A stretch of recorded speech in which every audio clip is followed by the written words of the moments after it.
محبت اور تعظیم کی ہر شے ضروری نہیں کہ کتابوں میں لکھی ہوئی موجود ہو یا وہ صحابہ نے کیا ہو تو ہی کریں گے، یہ نہیں ہوتا۔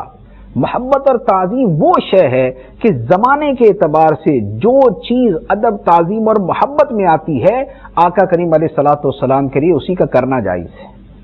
میلاد مناتے ہیں، نبی پاک علیہ الصلوۃ والسلام کی نعتیں پڑھتے ہیں، آپ کے نام پہ انگوٹھے چومتے ہیں، یہ تو روایت میں بھی ہے، لیکن روایت میں نام ہی ہوتا تب بھی جب تعظیم کے طور پہ کیا جاتا ہے اس کو منع نہیں کیا جائے گا۔ سرکار دو عالم صلی اللہ تعالی علیہ وسلم کی تعظیم کا ہر وہ معاملہ، ہر وہ طریقہ جو شریعت کے کسی حکم سے ٹکراتا نہ ہو، وہ تعظیم کا طریقہ جائز ہے، مستحب ہے، پسندیدہ ہے، شریعت کی نگاہ کے اندر بہت خوبصورت ہے۔ اور کبھی کسی ایسے طریقے سے منع نہ کریں کہ جو کام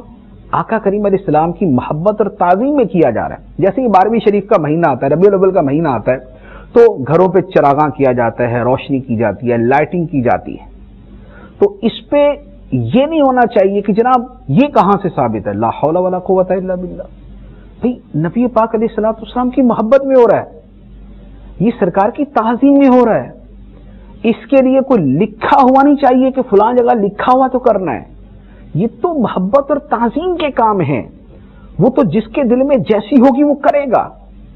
صحابہ کرام کو یہ چیزیں نبی پاک علیہ السلام نے کوئی لکھ کر یا ان کو زبان سے نہیں بتائی تھی کہ میرے وضو کے پانی کو تم نے نیچے نہیں گرنے دینا، وہ اپنی تعظیم و محبت کی وجہ سے کرتے تھے۔ اسی طرح انگلیوں کے ساتھ ناخنوں سے دروازہ کھٹکھٹانا، یہ کسی آیت میں نہیں لکھا تھا، یہ نبی پاک علیہ السلام نے نہیں بتایا تھا یوں کرو، یہ ان کی تعظیم کرواتی تھی، اور سرکار علیہ الصلوۃ والسلام اس کو ویریفائی کر دیتے تھے کہ ٹھیک ہے۔ اس کا مطلب یہ ہوا کہ جو کام تعظیم اور محبت سے کیا جا رہا ہے تو اس میں یہ نہیں دیکھا جاتا کہ پہلے کرتے تھے یا نہیں کرتے تھے، صرف یہ دیکھا جائے گا کہ شریعت کے خلاف تو نہیں۔ کوئی موسیقی کے ذریعے کرتا ہے تو یہ منع ہے، کوئی ناچ گانے کے ذریعے کرتا ہے تو منع ہے، یا کہ اور خارجی رکاوٹ ہے تو منع ہے، لیکن جو صورت تعظیم اور محبت کی شریعت سے نہیں ٹکراتی وہ 100% نہیں، 1000% وہ جائز ہے، درست ہے اور مستحب ہے۔